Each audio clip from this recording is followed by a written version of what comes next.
Inside Rutgers. I'm your host, Mariama Oluwehuje. And I'm Aneesha Krishnakumar. Welcome to our Black History Month themed episode of Inside Rutgers at the Paul Robeson Center. In honor of Black History Month, we will be highlighting different historical facilities and figures on campus. That's right, but let's start by learning a little bit more about where we are right now. Here's a segment on the Paul Robeson Center. Rutgers University is home to thousands of African American students. The Paul Robeson Cultural Center is a facility geared towards these students that provides programs that cover different aspects associated with the African American student body. The Paul Robeson Cultural Center is like a second home for most students. It's a place where students from different backgrounds can come together to study, to learn about each other's cultures, to just share in each other's presence. It's a safe place for discussions that sometimes are a little bit uncomfortable in other spaces on campus. But generally speaking, it's just a home. It's a comfort zone. The Paul Robeson Cultural Center is a place on campus for students from multinational backgrounds who can come here and they could study, they could pray, they could worship wherever they worship. They can get together and talk to other students. It's really a place that promotes multiculturalism and diversity on campus. Paul Robeson, honestly, I call him, the great post-Renaissance man. He was, your atypical, everything from being an activist to an amazing scholar. Paul Robeson was an amazing figure. He was a Renaissance man, so he did everything from sports to music to politics, and he really was just about the progress of humanity, progress of culture, and he was just a man who was about change and about progress for the nation, really, and for the world. So. The most interesting thing about the Paul Robeson Cultural Center is the experiences that you're afforded here. You can come here on a Friday night and walk around and be in the midst of an art gallery, or you might see a group of students practicing singing. You might come here one day and even walk in on a prayer session. So there's a little bit of everything.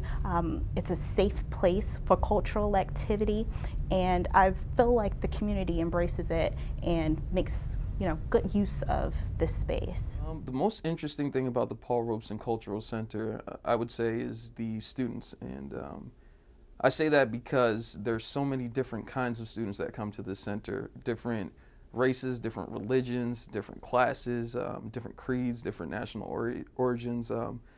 There's so many different kinds of students that make this place so special. For more information on the Paul Robeson Cultural Center, check out www.prcc.rutgers.edu.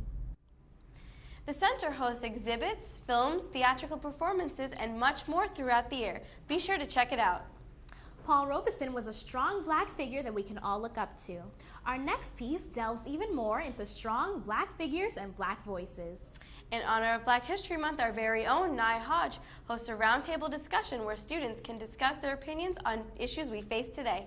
Watch as we follow the discussion throughout the remainder of our episode, starting right now. My name is Nye Hodge, and in honor of Black History Month, I'm joined by a panel of Rutgers students who's here to talk about issues that are facing the Black community today. Panel, please introduce yourselves. Hi, my name is Lisa Joseph. I'm Jermaine Cord. I'm Brianna West. Hello, my name is Shadi Austin. I'm Will Ricketts. And I'm Kim Walker. What does Black History Month mean to you? It's definitely a month to help celebrate and recognize people, African Americans who've achieved a lot, from Martin Luther King Jr. to Madam C.J. Walker to Harriet Tubman. It's just to give them recognition on the things that they've done to bring the African American community up thus far. It's a great point. Now, some people feel that having Black History Month is just 1 month. It kind of downplays the achievements of the Black community. What do you guys feel about that? What do you guys think about that? Well, me personally, I feel like the Black community has such an impact on American history that it's kind of hard to just jam-pack it in 1 month. Right. But do you feel that if there was no Black History Month, do you feel that our history would kind of be lost in the mix of everyone else's history? I think so. It would definitely be lost in the mix because besides from the month of February, when else is Black history considered in the classroom? Right. It's very rare that it's ever considered on any other day except for in February. That's true. But I mean, just to play devil's advocate and to beg the question, is that because there is a Black History Month, that Black history is only spoke about or it's become so big in the month of February? If there was no Black History Month, some might argue that it might be talked about outside of the month. So just another question to throw out there. I don't think it would. You don't think it would? No, I don't think it would. I'm not trying to say like we still live in a very, very racist society, because I'm very optimistic and I like to believe that we have progressed and we have moved forward. But at the end of the day, I understand that the way our country is set up is that race is our political system. So I feel as though if I don't have to teach about what Blacks did in this country, then why would I? Because along with paying homage and recognizing all of the things that Blacks have done that's great, you also have to bring up all of the horrors and atrocity and all the faults of this country and the role that Americans played in slavery and things like that. And nobody ever wants to talk about slavery or about segregation. So I feel like if you don't have to talk about those things, then why would you? The conversation is just getting started, and we'll have so much more for you on this Black History Month themed episode of Inside Rutgers right after this break. The School of Communication and Information, otherwise known as SCI, is dedicated to spreading the knowledge obtained through the scholastics of students and faculty members whose research goes by a philosophy that places people rather than technologies first. SCI has installed two-dimensional QR codes on a wall that each contain encoded information about different SCI research projects. Anybody with a smartphone is able to scan the code in order to decode the images and interact with SCI scholarship through videos and other interactive tools. For more information on SCI Decoded, you can visit cominfo.rutgers.edu.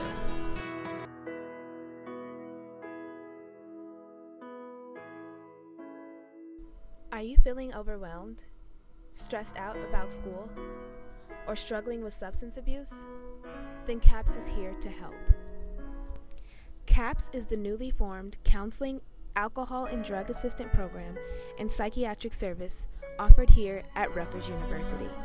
This health services program is designed to provide a positive and productive university experience.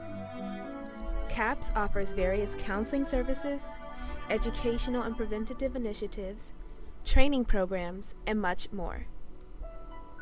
If you are looking for a place that supports growth of your mind, body, and soul, then CAPS is for you. The Rutgers Health Center Pharmacy has 3 locations for your convenience. Shop for products or take advantage of the services they have to offer. In addition to a friendly staff, the Rutgers Health Center Pharmacy offers a convenient place to fill your prescription, condoms and safer sex products, over-the-counter medications, personal care products, vitamins, supplements, and first aid items, and new this year, exercise accessories. The Rutgers Health Center Pharmacy's main location is in the Hurtado Health Center at 11 Bishop Place on the College Avenue campus. 2 other sites are telepharmacies. The Bush Livingston Telepharmacy, located in the lobby of the Bush Livingston Health Center at 110 Hospital Road on Livingston campus. And the Willits Telepharmacy, located in the lobby of the Willits Health Center at 11 Soydam Street on the Douglas campus. Rutgers Health Center Pharmacy and its telepharmacies accept most major insurance plans. And you can pay with cash, credit cards, personal checks, Bursar billing, or even RU Express. It takes less than 20 minutes to fill a prescription, and the Rutgers Health Center Pharmacy is available to everyone. For more information, please visit rhspharmacy.rutgers.edu or call 732-932-7402-219.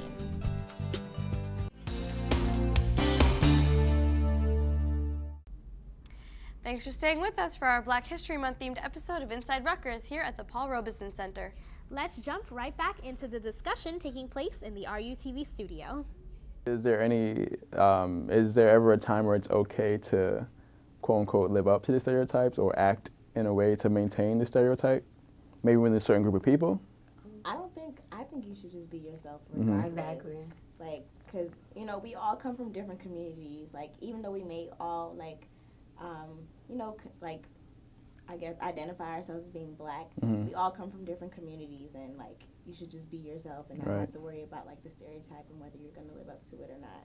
And there's a little truth behind every stereotype. It's just exaggerated. I mean, you don't want to be that one person who's like, oh, let me not eat watermelon because it's a white guy sitting right there. Yeah. Like, I mean, if you enjoy watermelon, eat the watermelon. We're going to check back into the discussion very shortly. I'd like to hear more about what the students have to say. But first, we're going to watch a segment I produced on a very inspirational LX bus driver, Stan McNeil, who serves as a positive role model for us here on campus. Black History Month, or National Black American History Month, is the annual celebration of achievements by Black Americans. It is also the time to recognize the central role of African Americans in the United States history. Stan McNeil is an LX bus driver here at Rutgers University. He is an inspiration to all students regardless of race and gender.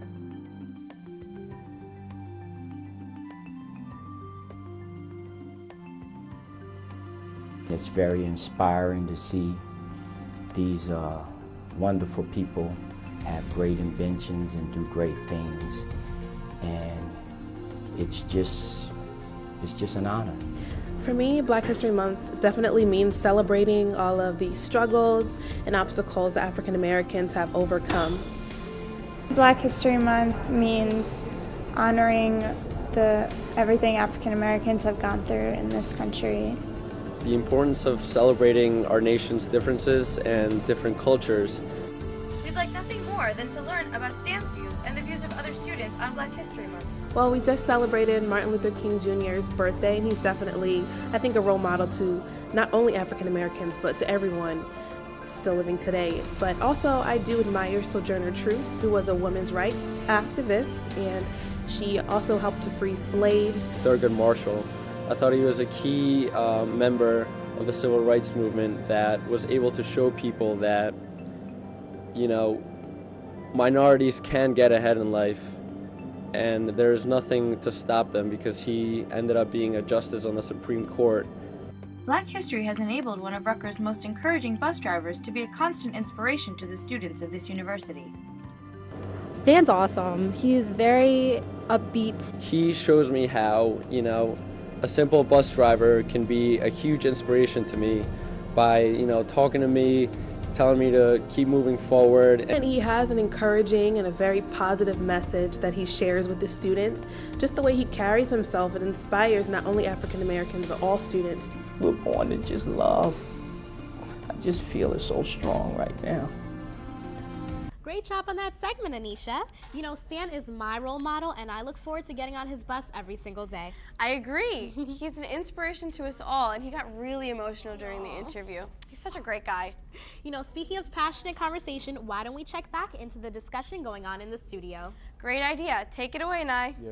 What are some stereotypes that the Black community is facing that you guys feel like that might be affecting you today, or maybe something that you want to talk about from the past that might not necessarily affect us now? The only reason why that the stereotypes are still present a lot of the times without even someone like meeting someone who's African American is because of the media and TV. Right. So I feel like the different TV shows need to show a different side. Like, you know, everyone knows the Bill Cosby show. That definitely showed a different side of African American families.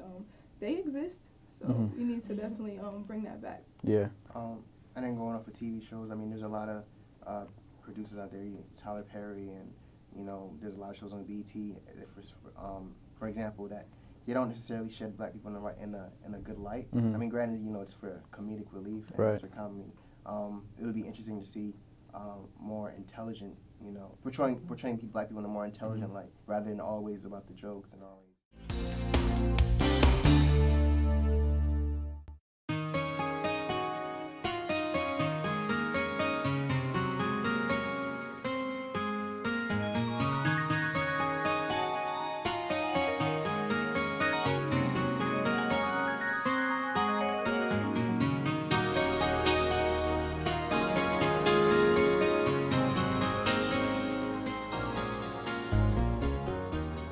Rutgers University Swing Dancing Club is in full swing for the new semester. Rutgers University Swing Dancing Club focuses on a variety of styles of swing dancing, which include Lindy Pop, West Coast Swing, blues dancing, and a few others. The Swing Dancing Club meets every Monday in the NJC Lounge at the Douglas Campus Center. They offer free dancing lessons from 8:30 p.m. to 9:30 p.m. But after the training is done, they have an all-out social dancing session from 9:30 p.m. to 11:30 p.m. For the more advanced swing dancers, the Swing Dancing Club has a swing dancing team that meets every Wednesday from 9 p.m. to 11 p.m. in the Livingston Gym. If you have a thing for swing dancing and would like more information, just go to swingdance.rutgers.edu. Campus Information Services is comprised of many different departments that work together to keep the Rutgers community informed. The call center, also known as RU Info, is the main information and referral service of Rutgers University. The student colleagues here are a contact for students looking to attend Rutgers. They are also an info hub, answering any questions a student might have about the campus. RUTV is where the magic happens, producing shows like Wake Up Rutgers, Inside Rutgers, and Pass the Popcorn. RUTV creates promos and packages for organizations and events, covers live events, and also features At the Podium and Weather Watcher segments. RUTV works hard to produce creative content that helps to keep the campus informed and connected. Be sure to check out the Facebook and Twitter pages of RU Info, RUTV, and Weather Watcher for information on events happening around campus.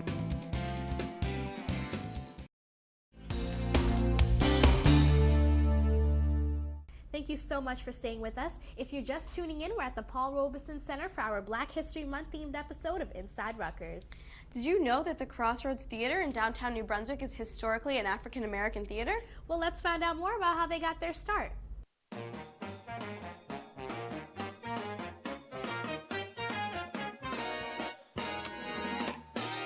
Tony Award-winning Crossroads Theater Company is the nation's premier African American theater, and it's located right here in downtown New Brunswick. Well, in 1978, two graduates of Rutgers University, Mr. Ricardo Kahn and Lee Richardson, decided that the landscape and opportunities for African American artists were too small, too slim. So they decided to start Crossroads.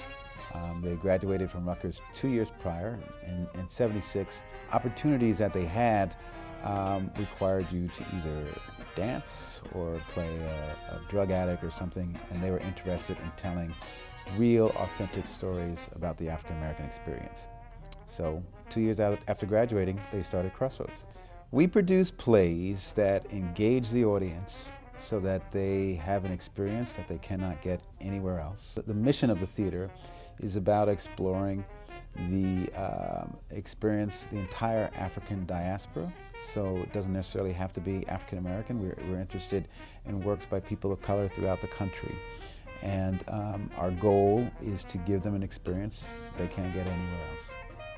How has the theater benefited the African American community? That's a great question. I think one of the things that's really, really important that I feel pride in is this degree of authenticity. So the stories that we tell come from a truthful and honest place. We're not doing it to get some grants. We're not doing it to be politically correct. We're not doing it to add diversity to our brochure. We're doing it because it's who we are and who we believe in. Diversity is our cultural, it's who we are. So we don't have to try and strive for diversity. If anything, I try and strive for diversity in the types of shows that we're doing. From musical, comedy, the main character is a female versus a male, so we look at to be diverse in that respect. I think the audiences have always been very diverse, because I think for our African Americans, there's a sense of pride knowing that everyone behind the scenes share the same type of background that they have. So that's on one thing. And then I think non-African Americans want to come here because there's this degree of authenticity. There's something about the shows that we do and the stories that we tell that can go a little bit deeper. For more information about the theater, visit crossroadstheatercompany.org. The history goes such a long way. I definitely want to pay a visit to the Crossroads Theater very soon. History is actually being made every single day. The Iota Phi Theta fraternity here on campus hosted a bus trip to Washington, D.C. to witness the most recent presidential inauguration. Let's watch and find out more.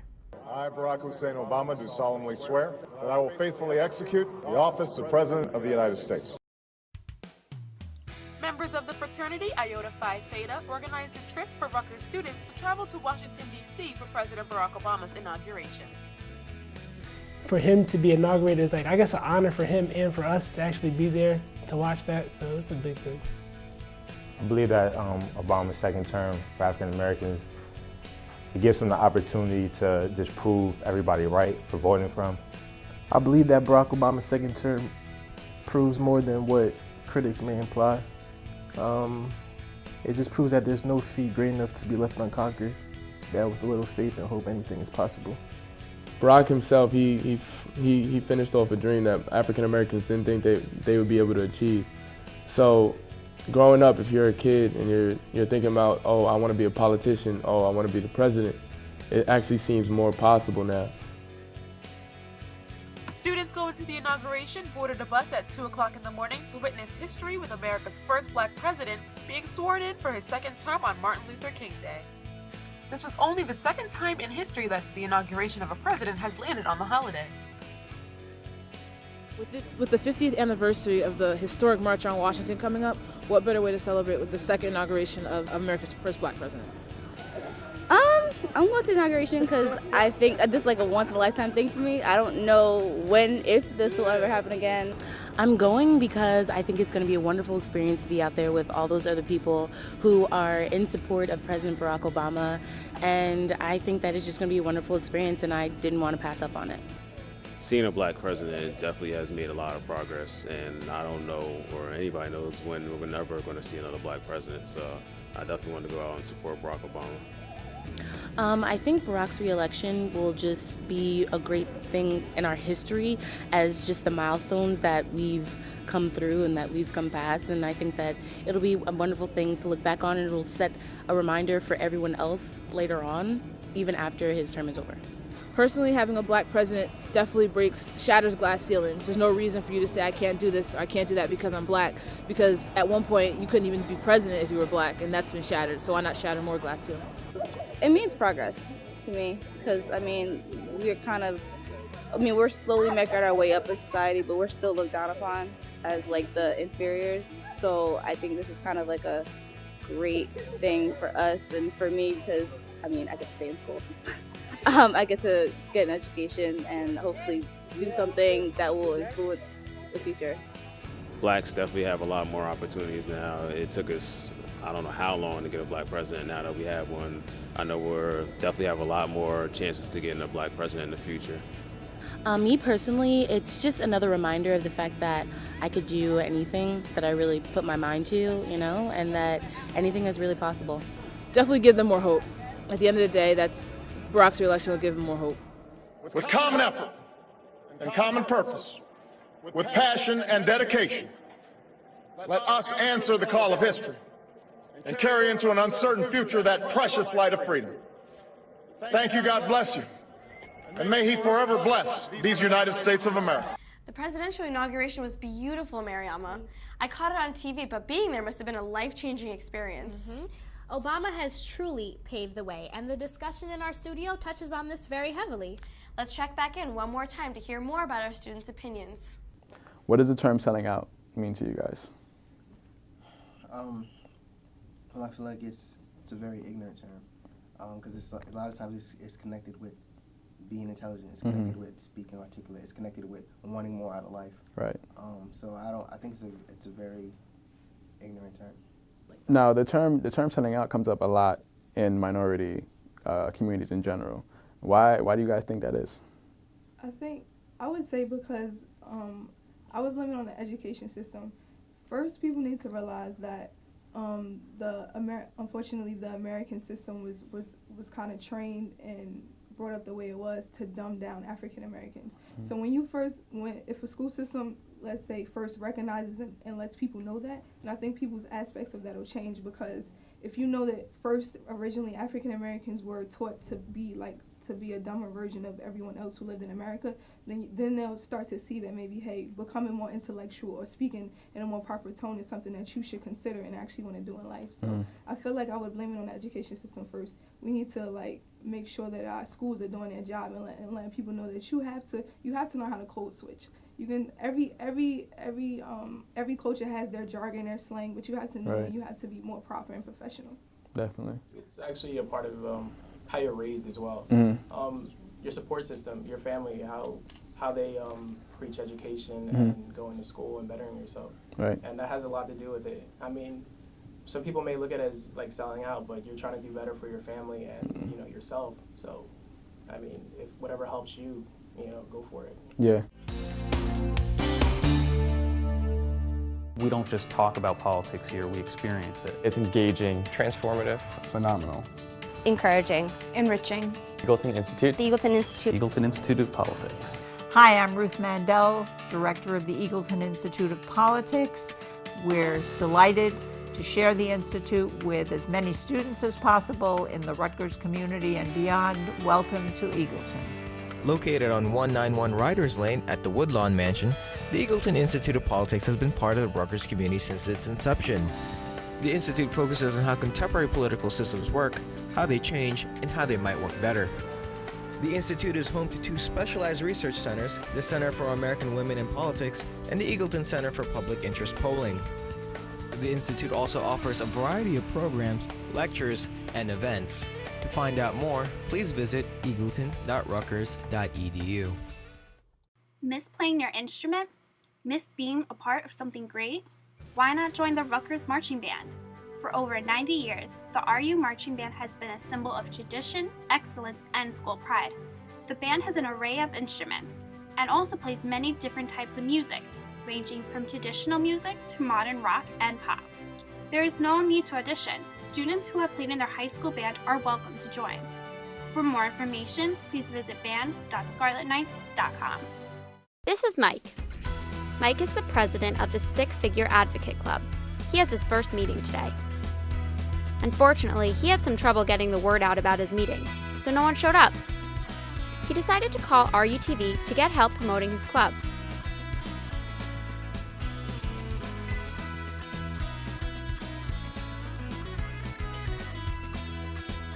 Just 1 week after Mike called RUTV, they made a commercial for him. He is super excited. Today is Mike's second meeting. He is nervous that no one will show up again. Hey, it seems like calling RUTV really worked. Now Mike has new members. If you want help promoting your club or event, visit our website at rutv.rutgers.edu and just click the Promote Your Organization link.